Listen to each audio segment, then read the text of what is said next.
Bonjour à toutes et à tous. Je vous propose de démarrer ce nouveau webinaire de décryptage de l'offre de service du programme Petite Ville de demain. Nous allons aujourd'hui évoquer l'offre de service du réseau francophone Ville Amie des Aînés, qui est partenaire du programme Petite Ville de demain depuis maintenant déjà quelques temps, pour évoquer avec vous le fonds d'appui pour les territoires innovants seniors qui vous est aujourd'hui accessible. Moi, je suis Emmanuelle Lebris, directrice adjointe du programme Petite Ville de demain à l'Agence nationale de la cohésion des territoires. Alors pour les familiers de nos rendez-vous, je vais vous quand même rappeler quelques consignes.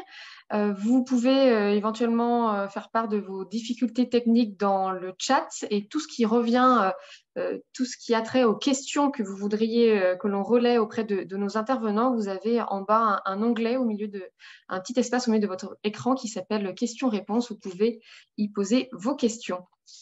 Donc, comme à l'accoutumée, on met à l'honneur une petite ville de demain et on a le plaisir aujourd'hui d'accueillir deux représentantes de Briec, donc située dans le Finistère en Bretagne. Nous avons donc avec nous Solange Mollaret, élue conseillère déléguée à la santé, et Céline Levourche, chef de projet Petite Ville de demain. Nous aurons également le plaisir d'entendre Corinne Girard, responsable des commissions thématiques de la formation et du fonds d'appui au sein du réseau francophone Ville Amie des Aînés, qui reviendra sur les modalités de dépôt pour obtenir un soutien dans le cadre de ce fonds d'appui. Évidemment, comme à chaque fois, on laissera un temps pour de questions-réponses à la fin du webinaire. Je vais sans transition laisser rapidement la parole à Solange Mollaret et à Colline Levourche pour présenter le projet et l'accompagnement qui a bénéficié de ce fonds d'appui. Mesdames, c'est à vous. Donc, bonjour à tous et à toutes. Ravie de pouvoir intervenir sur ce webinaire pour présenter notre démarche de diagnostic participatif en s'appuyant sur le fonds d'appui Ville Amie des Aînés. Donc, voilà, je vais vous présenter d'abord le contexte, aussi le pourquoi on s'est lancé dans la démarche, le comment on s'est lancé aussi dans cette démarche sans trop rentrer dans les détails, mais je pense que c'est aussi important de pouvoir un peu présenter les modalités d'action du diagnostic participatif.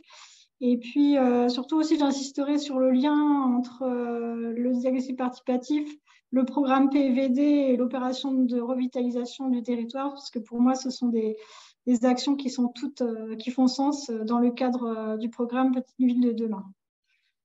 Donc, sur le contexte et sur la présentation de notre commune, pour que vous ayez une idée d'où on parle. Donc, nous, on est une commune du département du Finistère, qui appartient à la communauté d'agglomération de Quimper-Bretagne occidentale, qui fait un peu plus de 100 000 habitants. On a 5 800 habitants sur la commune. On est labellisé Petite Ville de demain depuis le 21 juillet 2021. Moi, j'ai été recrutée en novembre 2021 et on a signé notre opération de revitalisation du territoire avec l'État, la communauté d'agglomération de Quimper-Bretagne occidentale et la région Bretagne le 27 février 2023. Donc, pourquoi on s'est lancé dans cette démarche? D'abord, je pense que c'était un préalable pour nous, c'est que la commune était adhérente au réseau Ville Amie des Aînés. Donc, on avait déjà finalement des éléments grâce au réseau de sensibilisation à ces éléments-là. Et je pense que ça, c'était un préalable pour nous pour se dire, ne serait-ce que pour avoir connaissance aussi du fonds d'appui et de ce qui était possible de faire.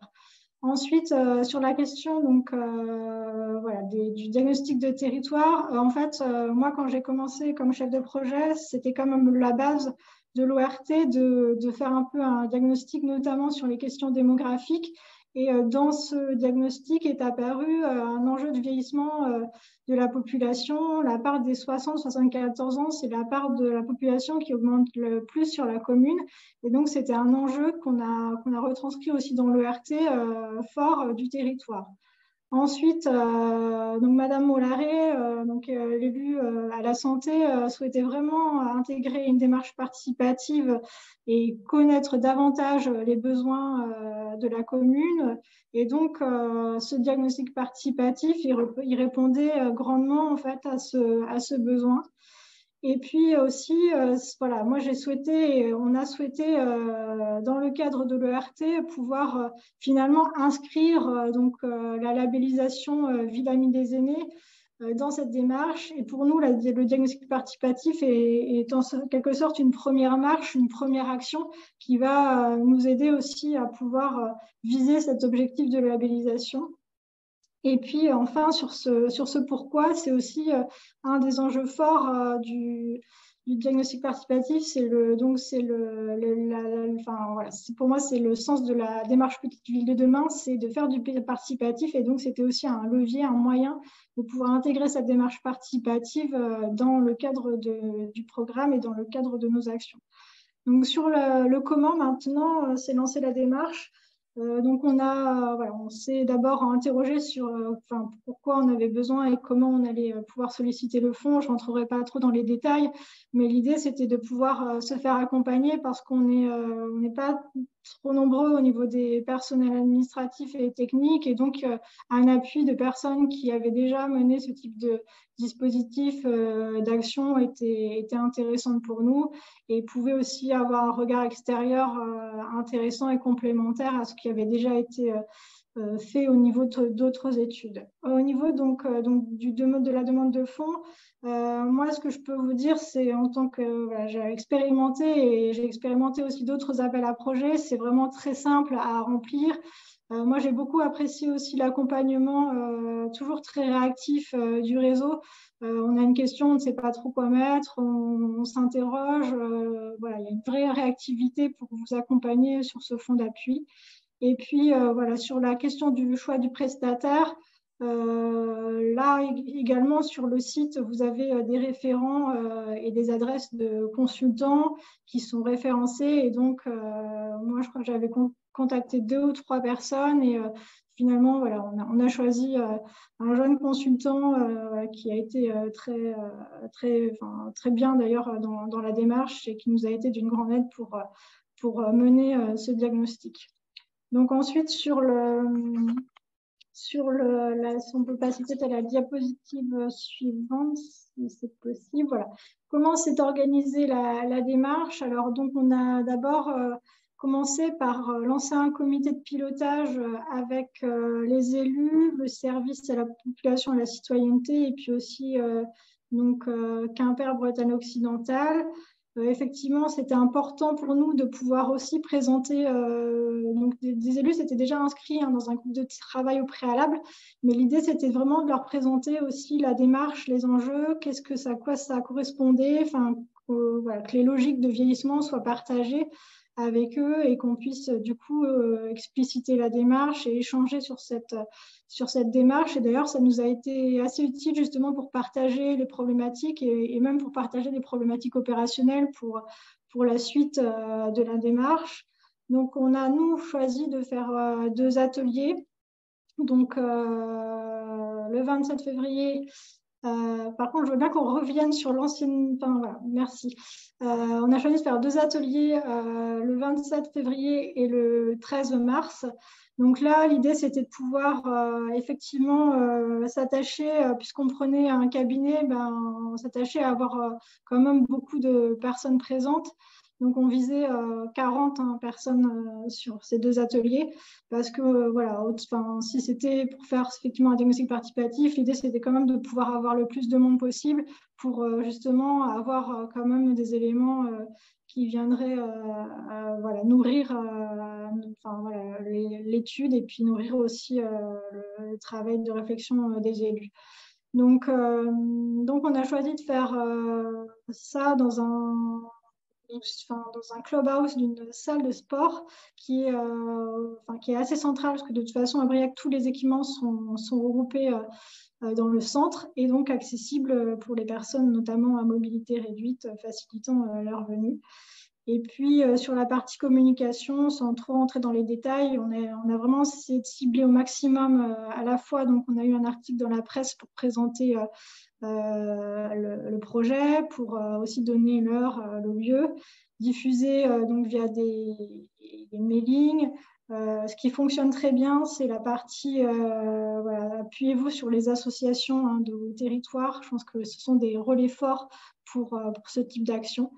Et puis, on a terminé donc, la démarche par un copil de restitution donc, fin avril, où là, en fait, donc, il y a l'état des lieux qui a été présenté et aussi des préconisations hiérarchisées en fait, sur 3 thématiques qui sont revenues, qui sont la mobilité, le cadre de vie et le lien social, permettant effectivement de voir émerger déjà ces thématiques au regard de toutes les autres thématiques qui avaient été partagées, puisque enfin, en fait, Ville Amie des aînés, c'est des thématiques transversales. Donc, il y a de l'information, la communication, enfin, tout ça a été échangé lors du diagnostic participatif. Et effectivement, sont ressorties ces 3 thématiques, lien social, cadre de vie, accessibilité et mobilité. Donc, si vous pouvez passer, merci. Sur la démarche, donc, alors on a utilisé les 2 kits d'animation. Alors ça, c'est aussi une vraie force du diagnostic participatif proposé par Ville Amie des aînés, c'est effectivement qu'on est guidé en fait par ces kits d'animation. Alors il y a un premier kit qui est assez ouvert au niveau des questions. Donc là, on l'a utilisé lors de la première session. Et donc là, effectivement, il faut pouvoir relancer davantage les participants, cadrer davantage la démarche. Et le deuxième kit, c'est effectivement un kit qui est un peu plus détaillé au niveau des questions. Donc, c'est assez facilitant pour l'animation, mais ça a le désavantage de peut-être fermer plus les questions. Donc, pour moi, les 2 kits, en tout cas, sont complémentaires et nous ont bien servi sur ces 2 ateliers. Donc, au total, on a eu 42 participants.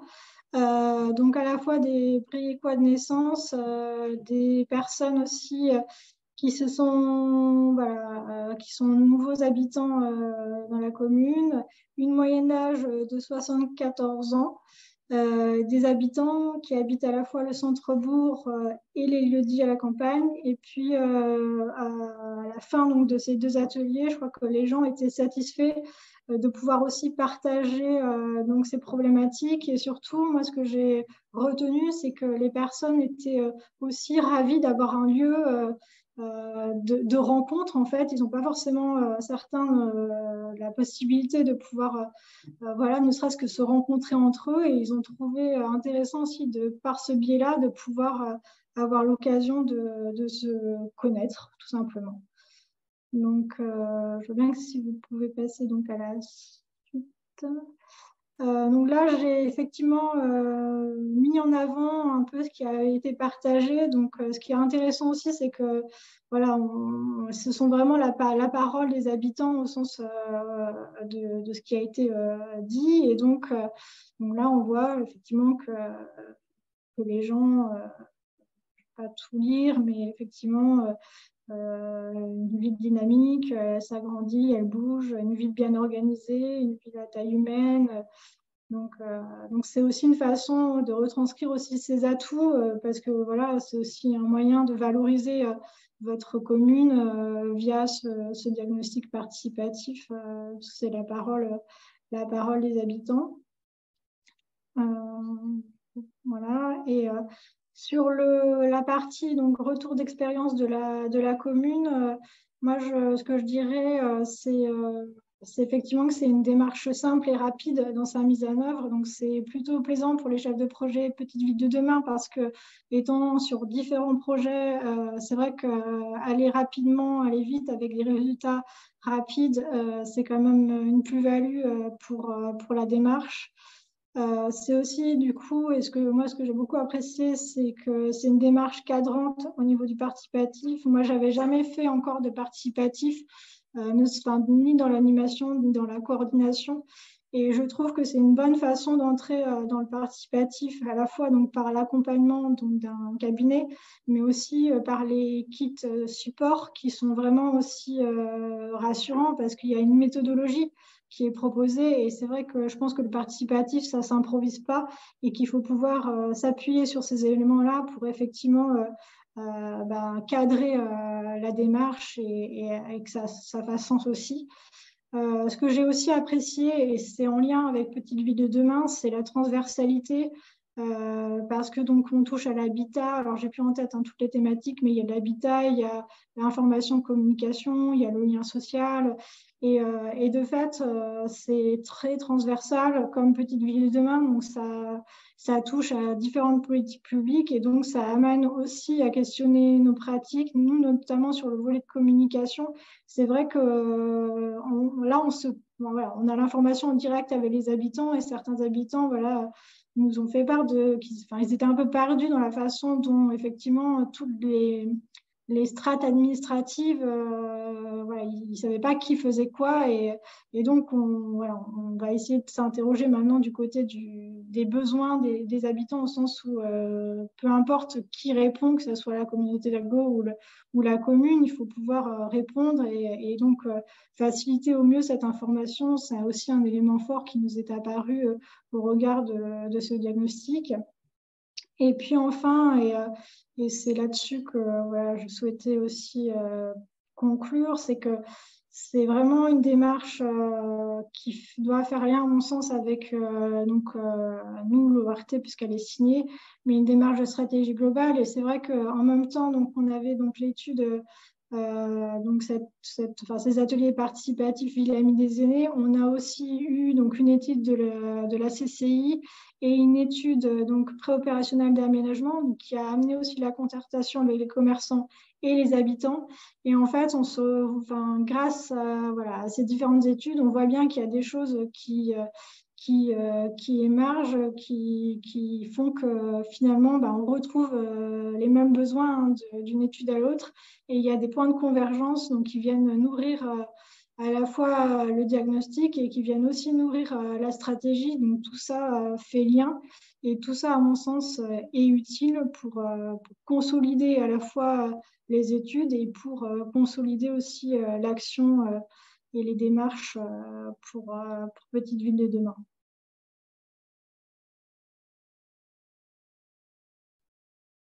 Merci beaucoup pour ces propos très complets et qui, effectivement, comme vous l'aviez annoncé, font le lien avec la démarche Petite Ville de demain. J'entends notamment la pertinence de cette approche qui est ultra transversale comme Petite Ville de demain et qui est une occasion de faire du participatif, comme vous l'avez bien souligné. N'hésitez pas à prendre la parole, Madame Mollaret, pardon, excusez-moi. C'est pas grave. J'ai fourché. Si vous voulez compléter, n'hésitez pas, sinon je passe la main. Moi, je rejoins Céline. C'est vrai qu'on a beaucoup travaillé en binôme, et c'est très intéressant que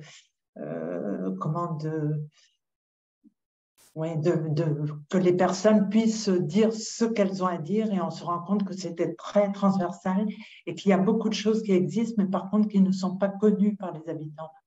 Et que c'est très important de faire connaître ou de leur dire qu'ils sont légitimes pour.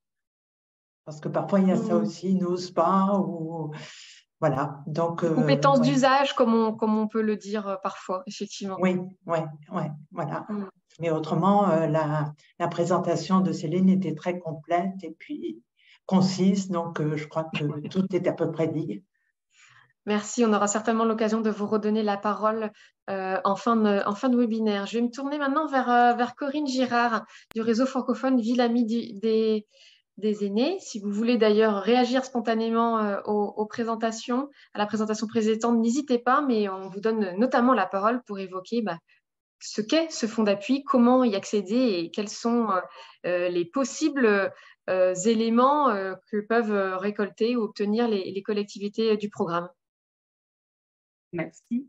Déjà, oui, un grand merci à vous pour l'invitation, parce que c'est le moyen de transmettre un petit peu ce qu'est le fonds d'appui et permettre à chacun de candidater. Et un grand merci à Céline et à Solange pour leur témoignage.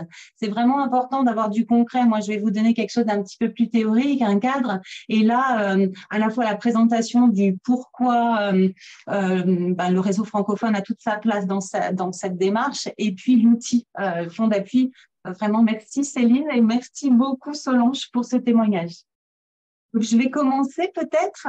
Donc, avant de vous présenter le fonds d'appui, vous dire un petit peu qui est le réseau, qui on est, nous, au réseau francophone Ville Amie des aînés, pour que vous compreniez le lien entre les deux. Donc, en fait, le réseau francophone Ville Amie des aînés, déjà, c'est une association qui est affiliée au réseau mondial des villes et communautés amies des aînés au niveau de l'OMS, donc l'Organisation mondiale de la santé. Donc, ça, c'est important parce qu'on est la seule structure habilitée à décliner la démarche Ville Amie des aînés sur le territoire français. Et vraiment, l'objectif, c'est de favoriser l'intégration des enjeux de la transition démographique au sein des politiques publiques, à travers notamment le développement de toute la démarche Ville Amie des aînés de l'OMS en l'adaptant à nos fonctionnements à nous et puis au niveau francophone, quelle que soit la taille du territoire.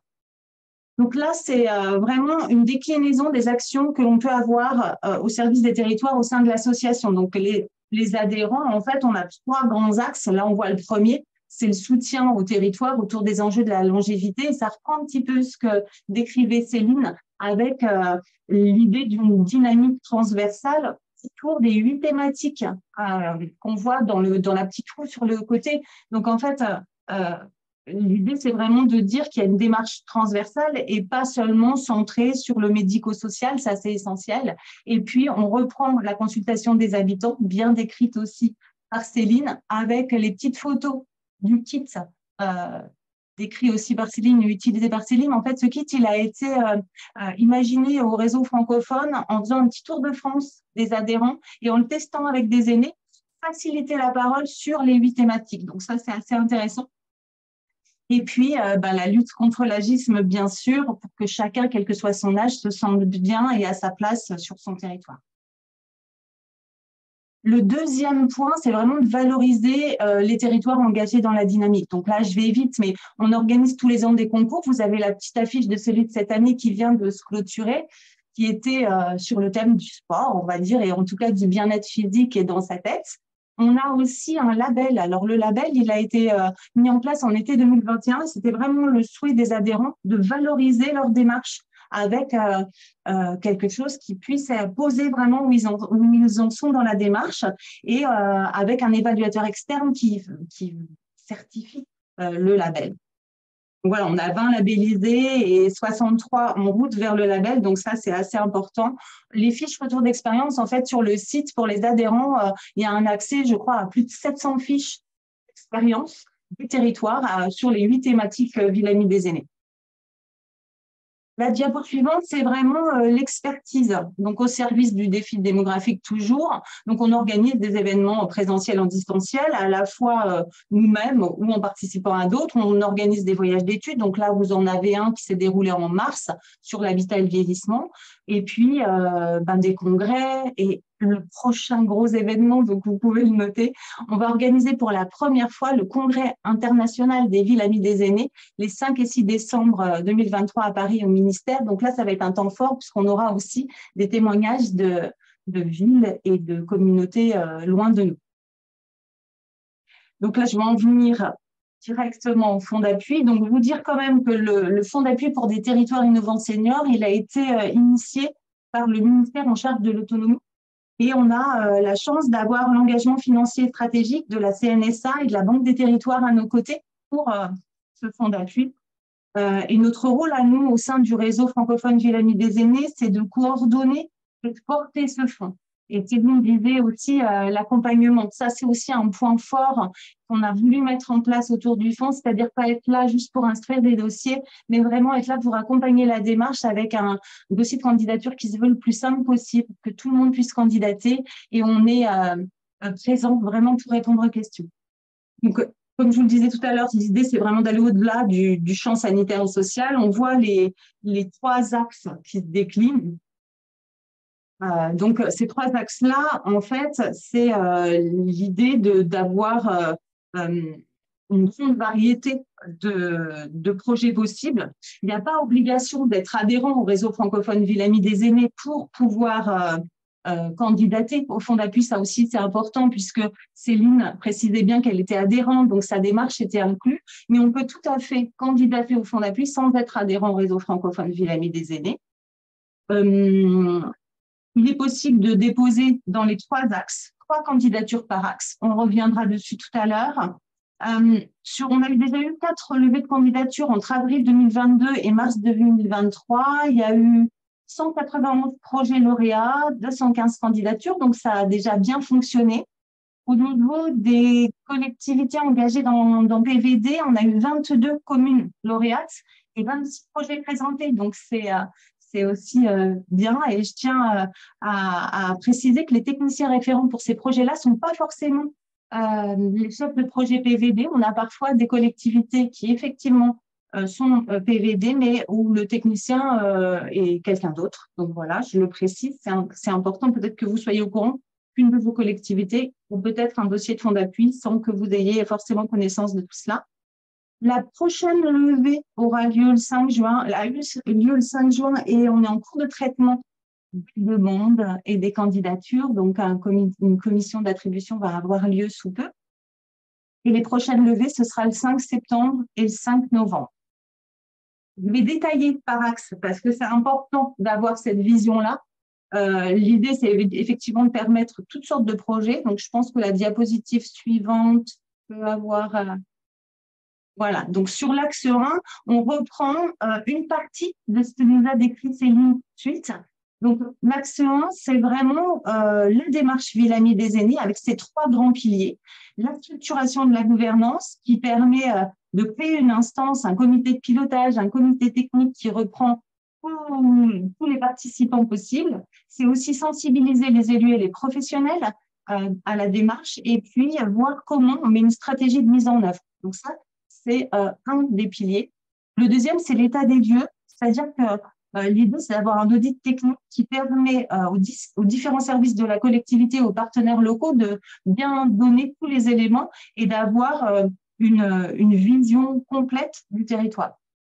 Et l'animation et la synthèse du diagnostic participatif, je vais revenir moins dessus parce que c'est tout à fait ce que Céline a décrit. Donc là, c'est juste permettre vraiment d'animer des ateliers d'habitants âgés pour leur permettre de parler et de mettre en avant leur expertise d'usage et de mettre en lumière des pistes d'amélioration possibles. Donc voilà les 3 piliers. Donc là, je ne sais pas si on peut revenir en arrière. Voilà. Donc, non. Juste après, voilà.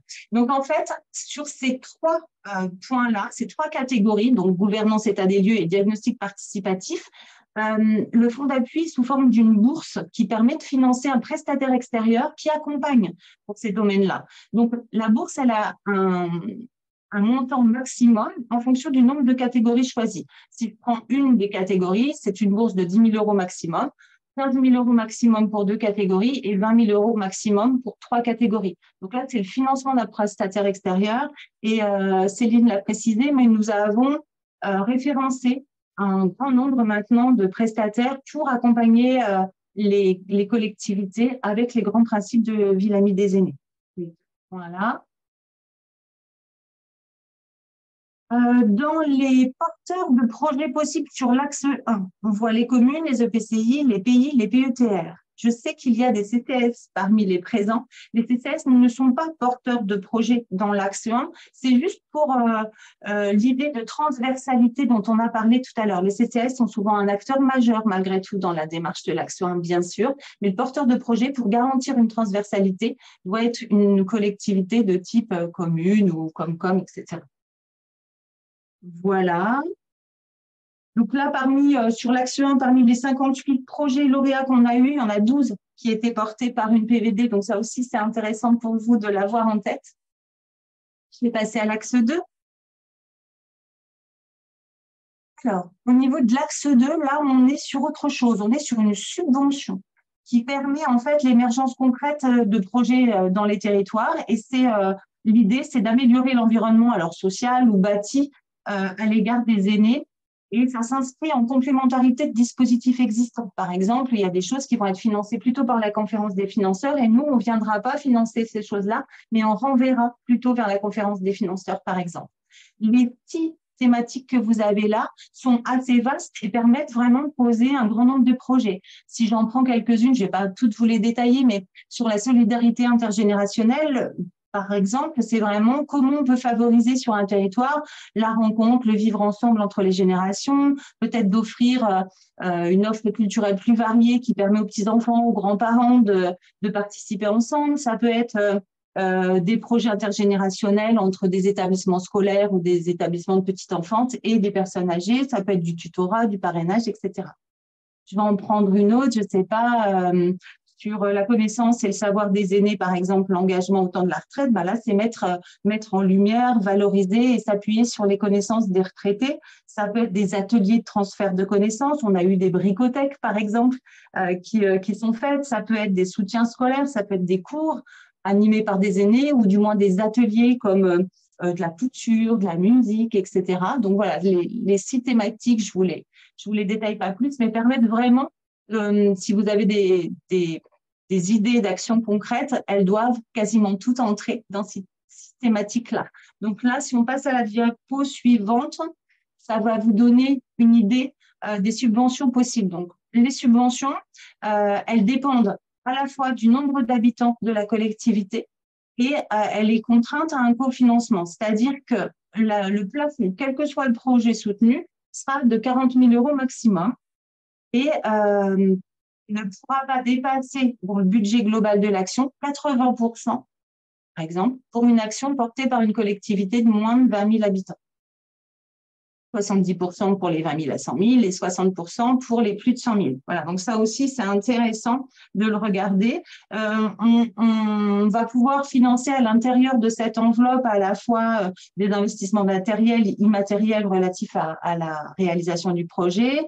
Il peut y avoir des sous-traitances, des études, des supports. Le point de vigilance à avoir, ça va être les frais de personnel et les frais connexes qui sont dédiés au projet, qui doivent être assez faibles. C'est pas fait pour financer ça, mais ça peut être jusqu'à 20-25% du budget global du projet. Voilà. Si je suis dans les temps, ouais, c'est bon.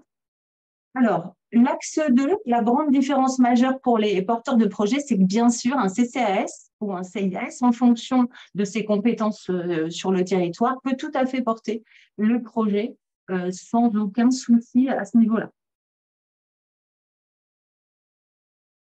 Donc là, sur l'axe, juste avant, sur l'axe 2, parmi les 125 projets lauréats jusque-là, 14 projets ont été portés par une collectivité PVD. Donc ça aussi, c'est important. Je vais passer au dernier axe. Donc l'axe 3. L'axe 3, il est né un peu plus tard que les autres. On l'a créé en l'été dernier parce qu'on s'apercevait en fait qu'il y avait beaucoup de questions de territoire sur de la transformation. C'est-à-dire, je vais vous donner un exemple, c'est plus simple peut-être. J'ai sur ma commune un hôtel qui n'est plus utilisé. J'aimerais pouvoir en faire un lieu de vie, peut-être en bas, une habitation pour des seniors et puis au-dessus, une habitation pour des plus jeunes. Mais alors, par quel bout prendre les choses, comment s'y prendre, etc., c'est compliqué. Donc, l'idée de l'axe 3 avec la bulle des territoires, ça a été de créer cet axe-là, permettre un soutien au montage des projets et de voir un peu quelle opportunité, est-ce que c'est faisable, comment on peut configurer un projet. Donc, on ne va pas jusqu'à la construction ou jusqu'à la transformation, mais vraiment, c'est de l'ingénierie qui permet d'aller jusqu'à la porte du projet et donc de permettre de réfléchir à une offre d'hébergement, à une capacité d'accueil différente, etc. Et puis, de structurer des coopérations. On peut tout à fait travailler avec d'autres sur ce projet-là. Donc là, c'est une bourse à nouveau, puisque ça permet, là encore, comme l'axe 1 un petit peu, de financer un prestataire ou plusieurs prestataires pour des missions différentes. Et là, sur les 3 thématiques, on s'aperçoit d'une progression, c'est-à-dire que tous les projets ne sont pas au même niveau et on ne peut pas prendre les 3 d'un coup. Soit on a besoin d'une aide pour réaliser un cahier des charges. Donc là, on peut avoir une subvention qui va être de 4 000 € pour être appuyée pour la réalisation d'un cahier des charges. Ou alors, on en est au stade de se dire, ben voilà, moi, j'ai une idée, mais est-ce que sur mon territoire, c'est vraiment pertinent? Est-ce que ça n'existe pas déjà? Est-ce que c'est vraiment une réponse attendue par mes habitants? Et là, on va faire un portrait de territoire par le biais d'un prestataire. Et ce financement, il peut aller jusqu'à 25 000 € en fonction des devis du prestataire. Donc là encore, si le devis dépasse les 25 000 €, c'est de l'autofinancement. Si c'est en dessous, admettons que c'est 20 000, eh ben, on ne financera que 20 000 €. Le 3e point, c'est le montage. Je suis sûre de mon projet, j'ai fait une étude sur mon territoire, c'est vraiment adapté. Par contre, je ne sais pas par quel bout m'y prendre. Et du coup, d'un point de vue opérationnel, financier, juridique, technique, comment est-ce que je fais cette étude de faisabilité? Il faut que j'analyse les risques, tenir une feuille de route opérationnelle pour que mon projet puisse voir le jour. Ben là encore, on peut avoir une bourse qui peut aller jusqu'à 25 000 € pour financer cette étude-là. Et puis, on l'espère, pouvoir mettre en route le projet de façon concrète. Donc, autant sur l'action 1, vous vous rappelez, il y avait 3 possibilités, on pouvait candidater sur les 3. Là, c'est un à la fois et on peut redemander sur une levée suivante quand on a finalisé une partie, mais on ne peut pas demander les 3 d'un coup. La diapo suivante sur les porteurs de projet. Ah, elle n'y est pas. C'est bizarre. Alors, en tout cas, sur l'axe 3, c'est ouvert à tous, de la même manière que sur l'axe 2, les communes, les EPCI, les pays, les PETR, les CCF, les CIAS. Il n'y a aucun souci pour que ce soit ces porteurs de projets-là. Alors, c'est un axe qui demande beaucoup de temps aux collectivités, même pour candidater, même pour en arriver à ces phases-là. Donc, on a eu 8 projets pour le moment. On a des nouvelles qui arrivent. Aucun pour l'instant n'a été porté par une collectivité PVD, mais c'est à venir. Et puis la dernière diapositive, juste sur les prochaines levées, je vous l'ai dit tout à l'heure, mais c'est important de l'avoir en tête. Donc 5 septembre et 5 novembre, vous avez un petit flash pour le cahier des charges qui permet d'avoir le contenu de ce que je viens de vous dire là, mais de façon plus détaillée. Donc, vous n'hésitez pas. Et puis, on vous transmettra aussi le cahier des charges à la fin duquel il y a les dossiers de candidature à chacun des axes. Si vous déposez une candidature, c'est une question qui revient souvent. Par exemple, au 5 septembre, on aura une commission d'attribution qui se réunira courant octobre. Les dates ne sont pas fixées et qui permettra d'obtenir, dès que vous savez que vous êtes lauréat, 50% de la subvention. Les 50% restants étant conditionné à un bilan. Donc, dans chacun des axes, l'idée, c'est de réfléchir dès le départ à un bilan de l'action pour avoir à la fois un bilan qualitatif et un bilan quantitatif. Donc, combien de personnes ont participé, s'il y a des participants, les factures acquittées, des éléments de photos, de presse, etc. Pouvoir prouver que l'action a été mise en place et ça conditionne le versement des 50% restants de la subvention. Voilà, j'espère que ça a été clair pour vous et je suis à votre disposition pour des questions. Merci beaucoup, Corinne. Alors, j'ai eu un petit souci technique de mon côté, ce qui fait que je vous retrouve sur téléphone et j'ai peut-être pas tout à fait accès aux questions qui sont posées, mais on va bricoler avec l'appui de Julie dans l'équipe. Il y avait une question sur la taille minimale de la commune. Est-ce que, puisqu'on évoquait un maximum de population de 20 000 habitants pour avoir accès à 75% des financements, est-ce qu'il y a un minimum? Non, du tout. Non. On a même 10 lauréats de petite taille, donc avec des collectivités qui peuvent être de 200 habitants. Donc, il n'y a aucun souci pour que des petites collectivités, au contraire, puissent candidater. C'est très bien. Oui, au contraire, effectivement, c'est ce que j'aurais eu tendance à dire aussi. L'objectif, c'est effectivement de pouvoir être accompagné, quelle que soit la taille, et en particulier, justement, quand on est peut-être parfois assez peu doté en ingénierie. Est-ce que Céline et Solange, puisque vous les appelez comme ça, Corinne, je vais me le permettre aussi, est-ce que vous avez des réactions, des compléments suite à la présentation de Corinne? Est-ce que vous avez des éléments que vous auriez omis et que vous souhaiteriez préciser maintenant?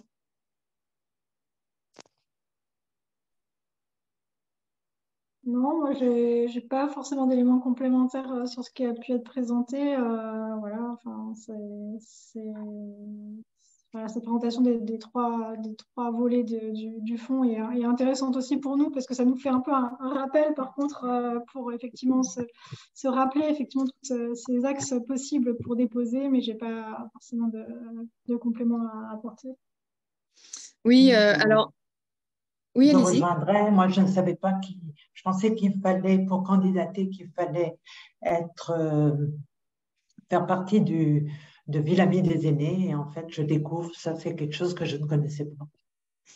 Il y avait une autre question qui a été posée auprès de nous récemment lors de l'atelier In situ que l'on a proposé il y a maintenant à peine quelques semaines aux élus et aux chefs de projet Petite Ville de demain, puisque le réseau francophone Ville Amie des aînés nous a accompagnés dans l'organisation, enfin dans la présentation de ce sujet auprès des élus dans le cadre d'un atelier qui s'appelait « Comment accompagner les territoires, la transition démographique dans les territoires ». Et Angélique Giacomini donc, du réseau nous avait accompagnés et nous avions eu quelques questions justement sur l'accès à ces kits, Corinne.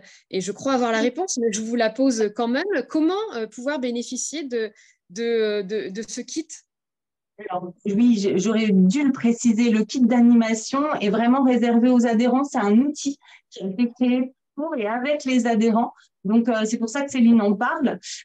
Et l'axe 1, c'est vrai, est vraiment tourné sur des gens qui ont envie de mettre en place, ou qui sont déjà adhérents ou qui ont envie de devenir adhérents au réseau.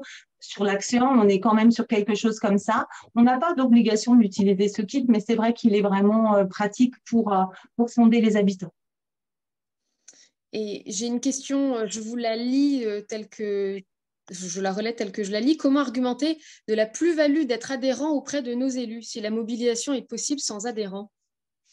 Alors, la mobilisation du fonds d'appui est possible. Donc, vous pouvez tout à fait avoir des actions concrètes à mettre en place donc sur l'axe 2 ou sur l'axe 3 sans être adhérent. Mais je pense que déjà, l'axe 1, c'est vraiment, vous avez envie de participer à cette démarche Ville Amie des aînés et comment le mettre en avant. Je pense qu'il y a l'effet réseau déjà, et puis d'une démarche construite, c'est-à-dire que ce qu'on a décrit là sur la mise en place de la gouvernance, l'état des lieux, la démarche participative, c'est un outil de projection sur les années, et la valorisation, pour moi, c'est celle-là, c'est se dire comment je peux aider ma collectivité à inscrire sa politique de l'âge sur les années qui viennent avec quelque chose de structuré, alors avec le label ou sans le label, mais en tout cas avec cette démarche structurée-là qui permet d'avancer. Alors, vous évoquez, Corinne, la possibilité de cumuler les dossiers dans les différents, enfin d'avoir un dossier par axe. Est-ce qu'il est possible d'en déposer plusieurs dans un même axe ? Alors, vous pouvez déposer sur l'axe 1 jusqu'à 3 dossiers. Ensemble, on va plusieurs lever. L'axe 2, la même chose. Vous pouvez déposer 3 projets différents en même temps ou séparément sur plusieurs levées. On a encore 2 dates, mais il y en a eu avant. Donc, certaines collectivités m'ont proposé 3 projets différents en une fois, et puis d'autres petit à petit égrènent. Donc oui, on peut sur l'axe 3, pareil, avec la nuance que j'ai donnée, puisque ça dépend de l'avancée du projet. On ne peut pas demander les 3 d'un coup. D'accord. Autre question, est-ce qu'il est possible de vous appeler association pour essayer de dégrossir en vue de déposer un dossier ? Oui, tout à fait. C'est vraiment une de mes missions principales pour le moment. C'est vraiment d'être là pour vous. Si vous avez une idée d'un projet, de se dire comment est-ce que c'est possible de l'inclure dans le fonds d'appui, est-ce que ça fonctionne, qu'est-ce que je ne dois pas oublier, etc. Donc oui, avec plaisir, vous pouvez appeler, aucun souci. Alors peut-être j'étais distraite, mais on évoquait le fait que pour accéder aux outils, au kit d'animation, il fallait adhérer. Est-ce que vous avez déjà évoqué ou est-ce que vous pouvez préciser les modalités justement d'adhésion ? L'adhésion, c'est vraiment une volonté de la commune, donc avec une délibération d'adhésion. Et après, il y a un montant d'adhésion, comme dans toutes les associations, qui varie en fonction des tailles des collectivités. Donc, je vous invite à nous contacter sans problème. Et peut-être avant de vous lancer, on organise des webinaires de présentation de la démarche. Là, c'est la présentation du fonds, mais vraiment la présentation de la démarche. Ça peut être intéressant juste de venir voir. C'est ouvert à tous. C'est accessible sur notre site. Vous m'appelez, il n'y a pas de souci. Et du coup, en assistant à ce webinaire, ça donne vraiment une idée de ce que ça peut donner justement comme plus-value et envie ou pas d'adhérer. Oui, et on n'hésitera pas à relayer les prochaines dates auprès du réseau sur nos outils de communication, sur Osmose, sur LinkedIn notamment. Je crois avoir fait le tour des questions, mais je vérifie. Il y en a. Oui. Alors, pouvons-nous cumuler plusieurs demandes dans les différents piliers 1 à 6 dans le cadre de l'axe 2 ? Oui. Par exemple, vous pouvez avoir un projet intergénérationnel, mais en même temps qui met en avant les connaissances et savoirs des aînés, leur participation. Donc, vous pouvez cocher plusieurs catégories. Ça n'est pas ni éliminatoire de n'en avoir qu'un ou d'en avoir plusieurs. Donc, vous pouvez tout à fait, dans un même projet, avoir plusieurs piliers, comme vous l'indiquez, pas de souci. On a déjà évoqué la question suivante qui était Petite Ville de demain ne permet pas d'avoir un avantage par rapport aux autres, mais comme l'a très bien dit Céline, les deux démarches se combinent et doivent s'articuler, en tout cas s'augmenter. On a d'ailleurs, je crois, à peu près 32 communes Petite Ville de demain qui sont membres adhérents de votre réseau, et je crois qu'on en a pas loin d'une dizaine qui sont, comme vous le dites bien, en route vers le label. C'est bien ça? C'est ça. Oui, c'est ça. Non, non, pour nous, c'est vraiment intéressant d'avoir justement ce lien-là. Souvent, j'ai certaines d'entre vous, je dis certaines parce que c'est souvent des femmes, au téléphone pour le fond, pour la démarche. Donc, non, non, c'est un vrai atout. C'est une belle complémentarité, justement. Surtout on l'a peut-être pas dit, on l'a pas dit en introduction, mais la question de la part des personnes âgées dans les petites villes de demain sera plus conséquente que dans le reste de la France. Donc, il y a, si on ne veut pas, entre guillemets, subir, il faut aussi un peu prendre les devants et avec cette population pour offrir une qualité de vie satisfaisante pour celle-ci. Et puis, c'est une façon aussi d'agir pour l'ensemble de la population. Céline, votre micro était ouvert. Peut-être souhaitiez-vous revenir, reprendre la parole. Non, effectivement, sur les enjeux effectivement, du vieillissement, c'est aussi un élément qui nous a fait partir justement sur le diagnostic participatif. Comme je le disais, c'est effectivement la part des 60-74 ans qui augmente le plus dans notre population. Et effectivement, je pense que c'est des questions qu'il faut pouvoir anticiper. Oui, complètement. Pardon, j'aurais envie de dire, en tant qu'élu, parfois on a des idées, on ne sait pas comment vraiment les mettre en place, et je trouve que Ville Amie des Aînés aide bien par son ingénierie à structurer nos idées. Très bien, merci beaucoup, mesdames. J'ai l'impression qu'on a fait le tour du sujet aujourd'hui. Ah si, une dernière question. Pouvez-vous nous préciser le coût de la prestation du diagnostic participatif? L'idée d'avoir pour la personne qui questionne voilà, une idée un petit peu, un estimatif. Alors ça, c'est très compliqué à vous donner comme ça. L'idée, c'est de faire des devis parce que ça dépend d'où vous en êtes. C'est-à-dire qu'il y a des collectivités qui vont avoir des agents, des bénévoles, etc. pour animer les groupes de parole. D'autres, ce sera plus compliqué où le travail du prestataire sera plus lourd. Donc, en fonction de la taille de votre territoire, de ce que vous y faites déjà, de la façon dont vous allez pouvoir vous investir, chaque prestataire va vous faire un devis qui peut avoir une différence. Donc, avant de candidater, c'est vraiment faire une demande aux différents prestataires que vous souhaitez solliciter et de les comparer en disant bien vos attentes et puis ce que vous avez déjà sur votre territoire mis en place, etc. Peut-être, Céline, pouvez-vous préciser pour votre commune? Pour nous, ça nous a coûté 9 650 € au global avec un financement de 6 000 € du fonds d'appui. Et peut-être évoquer éventuellement le prestataire si vous en étiez satisfaite. Oui, c'est réciprocité. Donc Maxime Deveau, de jeunes consultants. Moi, j'ai beaucoup apprécié leur approche dynamique et voilà, ce sont des gens qui font vraiment le lien et qui s'intéressent vraiment aux besoins de la commune. Enfin, c'est ce que je retiens en tout cas de leur intervention. Et effectivement, c'était très agréable de travailler avec eux. Oui, et je trouve qu'on a eu un bel échange. Ils sont venus voir la commune avant. Ils voulaient qu'on leur explique un petit peu comment ça fonctionnait avant de faire les ateliers. Et donc, ils étaient en adéquation avec ce que disaient les habitants. Et puis, pour ne pas les oublier, merci pour la question complémentaire. Qu'en est-il des Outre-mer, Corinne? Les Outre-mer, c'est un petit peu plus compliqué, mais je ne vous cacherai pas que j'ai eu des candidatures sur la levée qui vient d'arriver. Donc, on n'en avait pas avant jusque-là. On a des prestataires qui interviennent en Outre-mer. On a des projets qui sont en route et qui émergent. Donc, ça va venir. Voilà. Oui, en tout cas, oui, bien sûr que les territoires Outre-mer sont éligibles. Il ne faut pas hésiter. Je crois que cette fois-ci, on a fait un petit peu le tour. Merci, mesdames, pour vos propos très clairs. Mais je crois que, Corinne, vous aviez un petit regret. Non, il y avait une question tout à l'heure qui n'apparaît plus, mais qui demandait si, comme il s'agit de bourses, est-ce que ça peut couvrir aussi bien pour l'axe 3 que pour l'axe 1 la totalité du coût des prestataires? Donc, je réponds oui. La bourse de l'axe 1 a été revalorisée en 2023, donc 10 000 € pour une catégorie, 15 000 et 20 000 pour 3 catégories. Si votre devis de prestataire ne les atteint pas, on couvre l'ensemble du prestataire. Donc, c'est assez intéressant pour les collectivités. Ça permet parfois de ne pas avoir du tout d'autofinancement. Et pareil pour l'axe 3, où si le devis du prestataire est inférieur à 25 000 €, on couvre. Eh ben, ravie de terminer sur cette note très optimiste et très intéressante pour les collectivités Petite Ville de demain et les collectivités en général. Merci beaucoup, mesdames, vraiment pour la clarté de vos interventions. Ça a été souligné par certains participants. Merci à vous pour ce rendez-vous. On arrive déjà à la fin du coup de notre webinaire.